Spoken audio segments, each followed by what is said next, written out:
Coucou, on se retrouve aujourd'hui pour une nouvelle vidéo qui sera l'avancée de mon Project Pan. Donc sur tous mes produits, si vous n'avez pas vu la vidéo précédente, c'était justement l'introduction au projet. Donc je vous explique un petit peu comment je vais faire et notamment tous les produits qu'il va y avoir. Ça peut être bien d'aller la voir si vous ne l'avez pas encore fait puisque pour le coup il y a vraiment énormément de produits. Comme je vous avais expliqué dans la première vidéo, je ne vais pas revenir sur tous puisque il y en a beaucoup et qu'en soi sur tous les produits je ne peux pas tout utiliser sur un mois.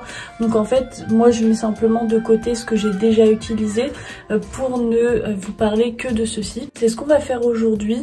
Je m'excuse pour la qualité, je filme un petit peu tard donc je suis à la lumière artificielle, c'est pas forcément ce qu'il y a de mieux.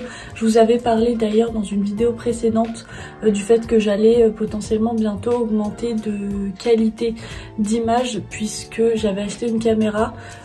En fait ça n'arrivera pas puisque j'avais acheté la caméra sur Amazon, elle est arrivée, en fait la qualité est nulle, que ce soit au niveau de l'image et du son, alors que j'étais censée pouvoir filmer en 4K, vraiment rien du tout, donc je suis très déçue. Mais écoutez, on va continuer avec mon téléphone pendant un certain temps, et puis quand je trouverai de la bonne qualité, parce que je vous avoue que quand je regarde le prix des Canon et tout ça, je peux clairement pas mettre 600, 800 € dans une caméra. Donc pour l'instant on continuera avec mon téléphone, sachant que j'essaye de privilégier de filmer en journée avec la lumière du jour puisque c'est quand même mieux en termes de qualité. Mais comme je travaille en journée, je ne peux pas toujours, et comme il fait encore nuit tôt, et ben là j'en profite, je rentre à peine du travail.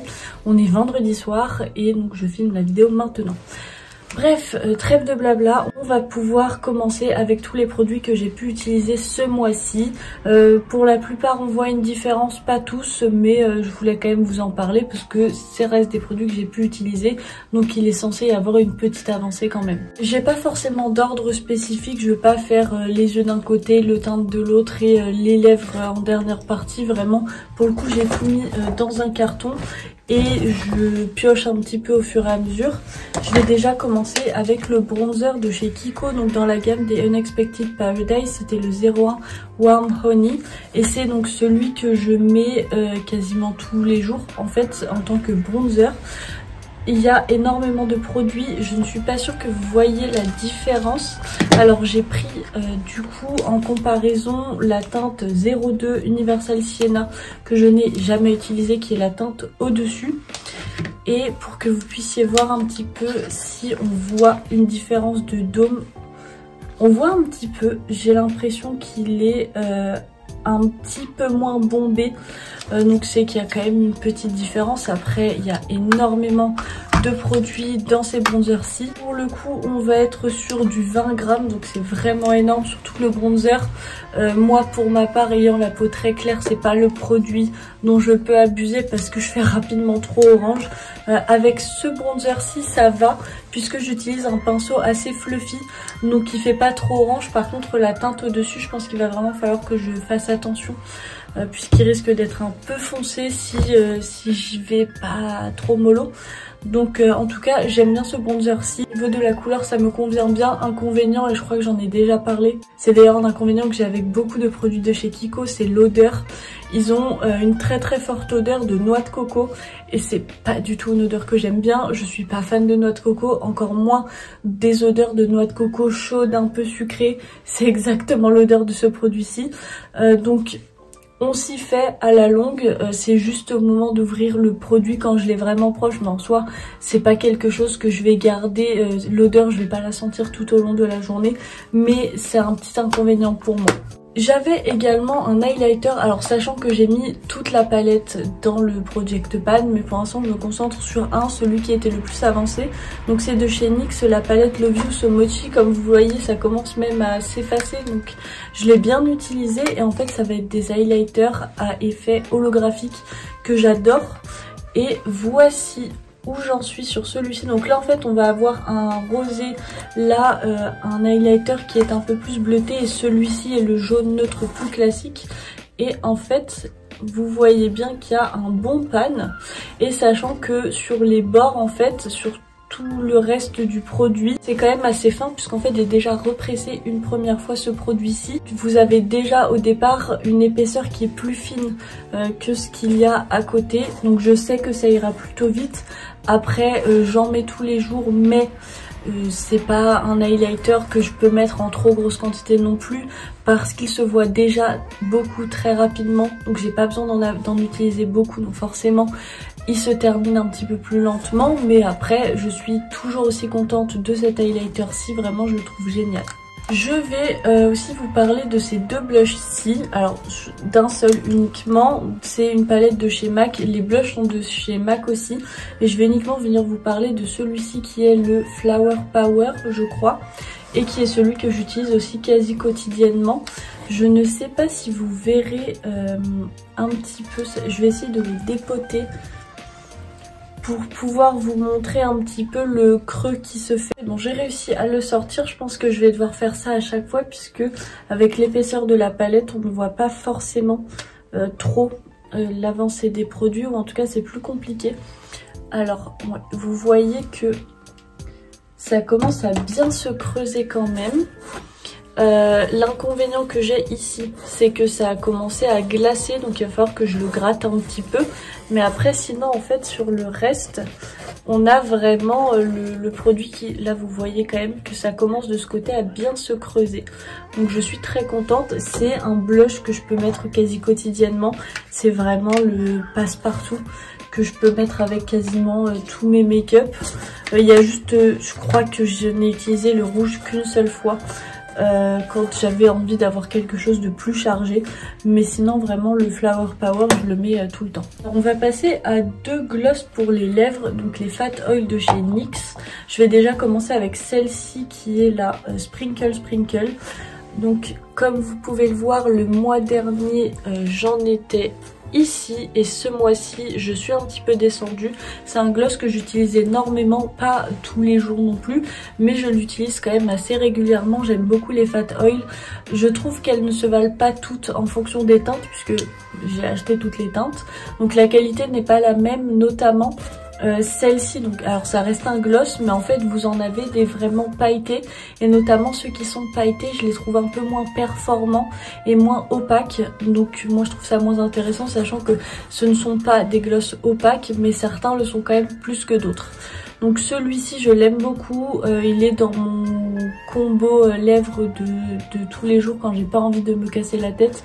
Je mets un crayon contour des lèvres, un rouge à lèvres nude que je vais vous montrer un peu plus tard, et ce gloss par dessus, et ça va tous les jours. Le deuxième gloss ça va être la teinte My Men. Et donc comme vous pouvez le voir, j'ai bien avancé aussi puisque le mois dernier on était ici et j'en suis maintenant ici. Donc on a avancé, je le mets pas hyper régulièrement non plus, mais assez quand même pour qu'on voit une différence. Mais en fait l'inconvénient qu'il y a, c'est que il est transparent, et donc du coup je veux pas forcément le mettre par dessus quelque chose de coloré, parce qu'honnêtement j'ai la flemme de devoir nettoyer l'embout à chaque fois. Donc j'utilise que quand j'ai rien sur les lèvres, et honnêtement ça arrive très peu. Généralement quand j'ai rien sur les lèvres, c'est que je vais me coucher ou alors directement au réveil, mais du coup j'ai plutôt tendance à utiliser des baumes à lèvres. Donc je l'utilise pas assez à mon goût, mais on voit quand même bien une différence, donc je suis quand même plutôt contente. Je voulais vous parler aussi d'une ombre à paupières liquide, enfin crémeuse, de chez Talika. C'est dans les Eyeshadow Lift. Alors je n'ai pas de teinte pour le coup, je sais pas si c'est parce qu'il n'y en a qu'une seule ou pas. En tout cas je l'avais reçue dans un calendrier de l'Avent Look Fantastique il me semble. Comme vous pouvez le voir, elle est bien descendue. Alors je n'ai clairement pas utilisé tout ça au cours du mois. Cependant, je ne l'avais jamais utilisé avant le Project Pan parce que je savais pas forcément trop comment ça allait rendre, et notamment si c'était quelque chose de facile à utiliser ou pas. Mais en fait, en voulant faire la marque, en mettant mon flash derrière le produit pour voir où ça en était, je me suis rendu compte qu'il y avait un gros vide sur toute la partie supérieure. Donc c'est simplement que le produit n'est pas très rempli. En fait, à la base, on va avoir quand même 8 ml, donc c'est pas mal, mais vous avez, enfin parce que c'est impossible que j'ai utilisé tout ça en un mois, vraiment pas, surtout que je l'ai pas utilisé tant que ça. Par contre, je suis très contente de son rendu. C'est bronze clair lumineux mais assez soft. Donc en fait justement pour tous les jours j'en mets sur ma main avec un pinceau très fluffy. Je viens prélever tout ça sur mon pinceau et le déposer sur ma paupière mobile. J'estompe tout avec un fard mat pour mon creux de paupière et je ne fais rien d'autre. Ça sèche, ça ne bouge plus, je n'ai aucune chute au cours de, enfin que ce soit au moment de l'appliquer ou au cours de la journée. Donc franchement je suis agréablement surprise de ce produit-ci, je le trouve très pratique notamment quand on n'a pas le temps mais qu'on veut quand même se faire les yeux. Alors ce rouge à lèvres-ci c'est celui dont je vous parlais que j'utilise en combo avec le gloss Sprinkle plutôt. Et donc alors c'est la teinte Bling, c'est toujours de chez NYX, c'est dans les mini lipsticks. En fait j'avais acheté tout un vault de mini lipsticks il y a pas mal d'années de ça, je crois que ça doit faire 4 ou 5 ans, donc c'est pour ça que j'en ai mis une bonne quantité dans le Project Pan. En fait c'est celui que je vais le plus utiliser. Je vais avoir, pour vous faire un comparatif sur la taille qui reste, je vais avoir celui-ci qui n'est pas du tout utilisé. Donc voici où ça en est et celui que j'utilise, voici où j'en suis. Donc comme vous pouvez le voir, j'ai très bien avancé. On a quasiment terminé le produit, donc je suis très contente. C'est une couleur que j'aime beaucoup, qui est assez passe-partout pour tous les jours justement. Moi c'est une couleur qui me convient bien et que j'aime bien utiliser régulièrement, c'est pour ça qu'il part aussi plus facilement. Je sais pas forcément par quoi je vais le remplacer, par quel nude je vais le remplacer quand ce sera fait, mais en tout cas je serai très contente de le terminer parce que c'est quand même un bon produit qui n'est pas trop asséchant, même si ça reste un lipstick mat. Après moi j'ai tendance à un peu tout le temps le mettre en combo avec un gloss, mais c'est pas toujours le cas et quand c'est pas le cas ça me va quand même. J'avais un deuxième lipstick de chez NYX, toujours dans la même gamme, et c'est la teinte Addiction. Et donc qui est un peu utilisé, pas tant que ça, mais je m'en suis servi quelques fois. C'est pas le genre de couleur que je mets hyper souvent, notamment au travail où en fait je peux juste pas forcément le mettre parce qu'il est un peu trop foncé. Mais c'est un marronné froid, très foncé, donc des fois pour certains looks je trouve ça plutôt cool. Donc je l'ai mis quelques fois, même si on voit pas trop de différence. Un blush crème de chez Liss. Si vous suiviez d'ailleurs mon Project Pan de l'année dernière, vous l'avez déjà vu et vous le connaissez déjà. C'est donc dans les Satin Matte Cream Blush la teinte Inspire et en fait je suis très contente puisque je l'ai bien avancé. Alors j'avais déjà un pan, mais en fait j'ai vraiment essayé de me concentrer sur le haut du produit pour essayer d'arriver sur le bord. Très contente puisque j'ai bien continué. Là maintenant je vais essayer de me concentrer sur ce côté-ci. On verra combien de temps ça me prend, mais j'aime toujours autant ce blush. Je le trouve assez facile à utiliser. J'avais eu un problème pendant quelques temps où il avait tendance à me faire des taches, mais je me suis rendu compte par la suite que le problème venait de mon éponge et pas du blush, puisque quand je l'ai changé en fait j'ai le problème qui a été complètement résolu. Donc moi c'est une couleur qui me va bien, elle va bien aux teintes claires, elle s'estompe assez facilement. Moi j'ai tendance à je le dépose avec un côté de l'éponge et ensuite avec le côté où j'ai mis l'anti-cerne, je repasse par dessus pour bien tout estomper, que ce soit pas trop fort non plus, mais elle est hyper facile à utiliser. Notre produit crème c'est de chez Fenty Beauty, dans les Cheeks Out, c'est la teinte 02 Butt à Biscuit, donc c'est dans leur gamme de bronzer crémeux. Et voici où j'en suis. Alors on voit moins la différence que le blush comparé au mois dernier, mais le pan s'agrandit quand même jour après jour. C'est celui que j'utilise tout le temps. C'est la teinte la plus claire, c'est la teinte 02, mais parce que la 01 est une teinte de contouring qui est d'ailleurs aussi dans mon Project Pan, mais pour l'instant je me concentre sur ce produit-ci en priorité parce que je fais moins de contouring. Mais pour les teintes claires en fait je le trouve super, il est facile à utiliser, à estomper, à déposer, il bouge pas, donc franchement je l'aime beaucoup. Un produit de chez NYX à nouveau, c'est dans les Ultimate Glow Shots, c'est les fards à paupières liquides qui vont avoir, c'est la teinte Grapefruit Glow. Vous ne voyez pas de petits traits tout simplement parce que je ne peux pas encore en faire. Je l'ai utilisé 2 ou 3 fois je crois durant le mois, mais donc c'est pas assez pour qu'on voit une différence avec avant.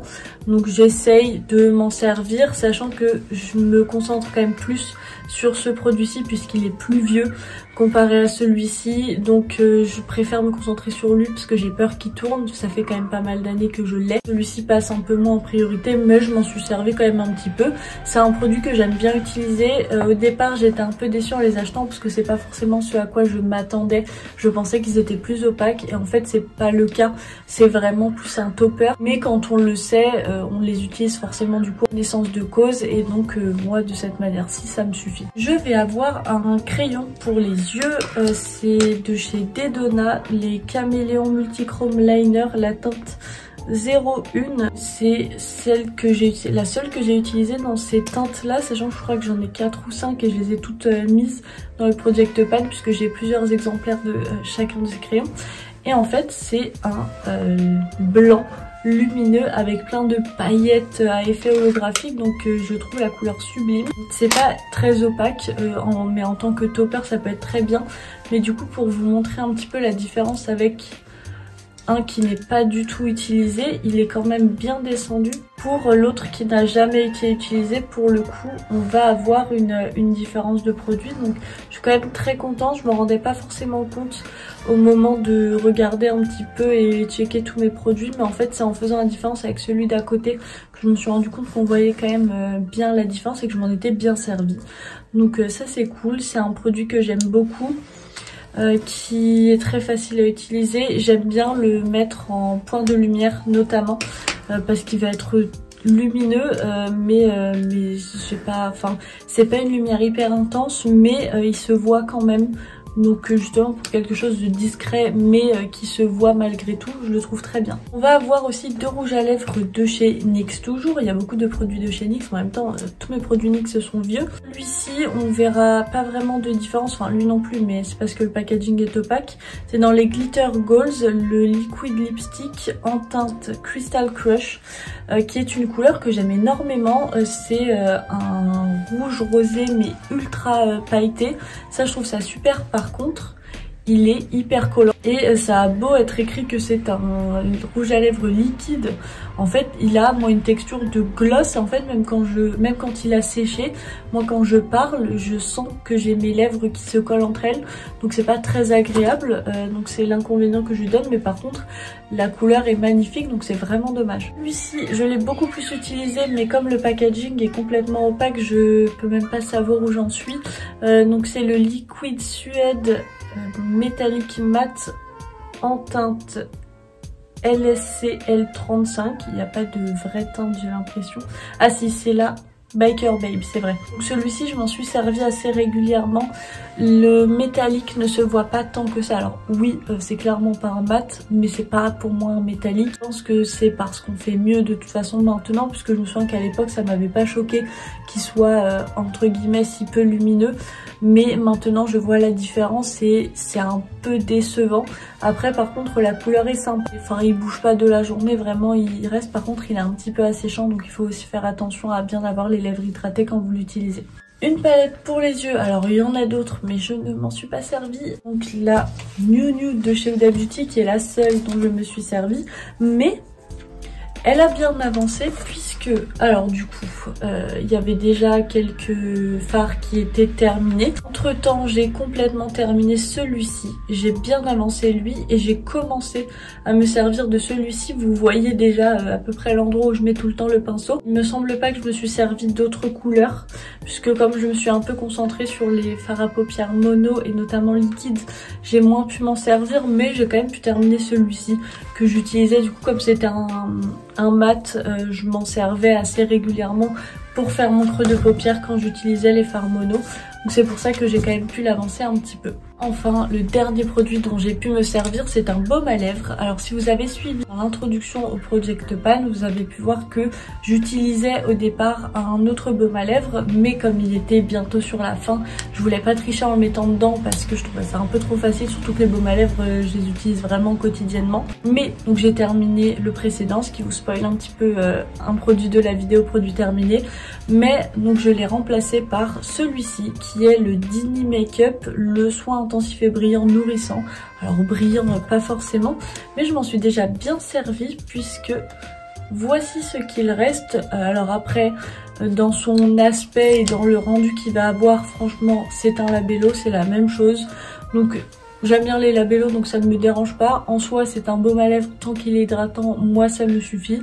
Mais donc je suis quand même plutôt contente de l'avoir. J'utilise tous les soirs avant d'aller me coucher, voire aussi le matin quand je me lève, avant d'être maquillée, histoire d'hydrater mes lèvres avant de mettre le produit que je vais avoir sur les lèvres. Donc je suis quand même très contente et je le terminerai je pense assez rapidement. Et voilà, j'en ai maintenant terminé avec cette vidéo-ci. J'espère qu'elle vous aura plu. On se retrouvera donc le mois prochain pour une nouvelle update par rapport au Project Pan. Alors évidemment entre temps il y aura d'autres vidéos. Normalement si j'arrive à m'organiser, je croise les doigts, une le lundi et une le jeudi à 18 h à chaque fois. Mais donc si vous voulez voir un petit peu l'avancée du Project Pan, n'hésitez pas à vous abonner et activer la petite cloche de notification pour ne rien louper des prochaines vidéos. Si vous avez aimé la vidéo, n'hésitez pas à laisser un commentaire aussi peut-être avec vous si vous faites un Project Pan et si ça a bien avancé. Pourquoi pas d'ailleurs si vous avez des produits terminés, puisque moi en effet j'ai de l'avancée sur certains produits mais je n'ai rien terminé pour l'instant. C'est pas une bonne chose puisque j'ai quand même beaucoup de produits, donc si j'en finis pas tous les mois, vraiment déjà qu'il va être compliqué à finaliser celui-ci voire impossible, je me facilite pas la tâche. Je vous mettrai également mes réseaux sociaux en barre d'infos, donc Instagram et TikTok si vous voulez aller me suivre un petit peu plus quotidiennement. Moi en attendant, je vous souhaite une très bonne journée et je vous fais plein de gros bisous.